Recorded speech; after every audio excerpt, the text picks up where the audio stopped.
tinablan tayo ng filter. So, yan, good morning, good day, good afternoon. I just want to share my experience as a first-time traveler, immigration experience, and then ano yung mga tinanong sa akin. And anyway, I'm traveling with my parents. Ayan. So, yeah, mga seniors sila. And then, pupunta kami ng Taiwan for 11 days. Nag-commute kami papuntang Clark. So, we chose Clark kasi mas, yan nga, sabi nila hindi masyadong stricto yung mga immigration officer doon. And, hindi siya crowded. Yun. So, sumakay kami ng Joy Bus. Yan, ang first trip nila, first na biyahe, 3 a.m. yung pinakamaaga. At nakarating kami doon sa Clark ng around 5:45. So, masyadong maaga. Kasi yung nabook na ticket is 10, alas 10. Okay, so nabook ko yun directly sa airlines, sa Starlux. And then, magkaibang airline. So, yung papunta, Starlux, and then yung pabalik namin is AirAsia. Ayan, so ang entry namin sa Taoyuan International Airport and ang exit namin is sa Kaohsiung. Yeah. So what are the required documents? Okay? Or ano yung mga hinanap sa akin? Of course, first one is your passport. So, syempre, dapat valid yan.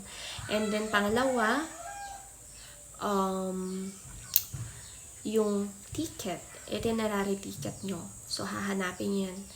And then, we have also travel tax. So, since maaga kami, yan, 5:45, yan, nagbayad ako ng travel tax. Kasi, kapag mag-check-in kayo, yan, tatanungin kayo kung nakabayad na ba ng travel tax.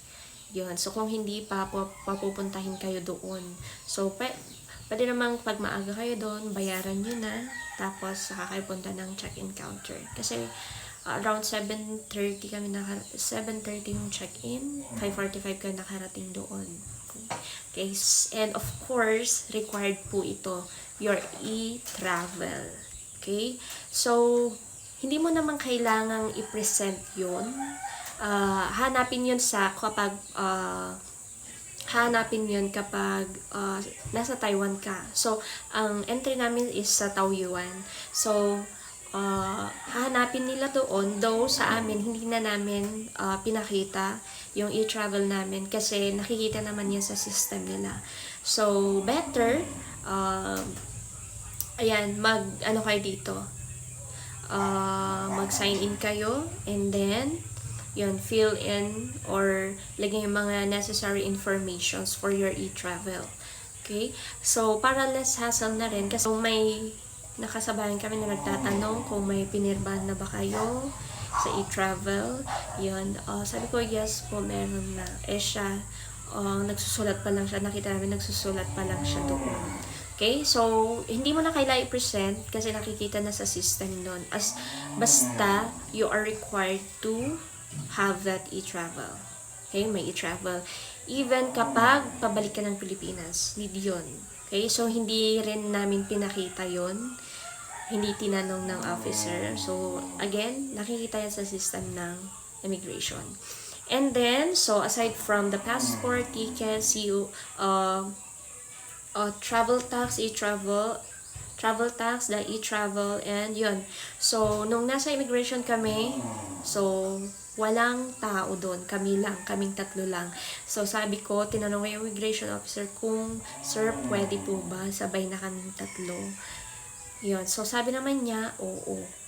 Okay? So, yun. Kinuha ko yung passport ng tatay at nanay ko and then, binigay sa immigration officer. So, ang sabi niya, ang tanong niya lang, or ang kinuha passport, may have your yung itinerary na lang, ma'am, sabi niya. And then, ang hinanap niyang isa is proof of employment. Yan, proof of employment. So, yun yung isang hinanap niya. Sabi niya, ma'am, employed naman po kayo, di ba? Sabi, yes po, proof of employment na lang po. So, although I have the ID, meron akong COE, so I chose to present my COE. So, yon. And then, yon, nag-stamp na siya. Yun lang yung tanong. So, hindi na tinanong yung nanay at tatay ko. Sobrang smooth. Yan. Kaya maganda sa Clark. Kasi, hindi siya crowded. Walang masyadong tao. Yun ang kagandahan. Unlike sa Naiya na maraming tao.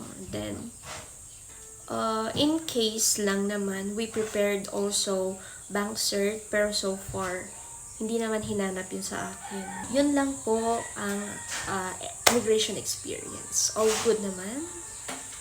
Thank you for watching.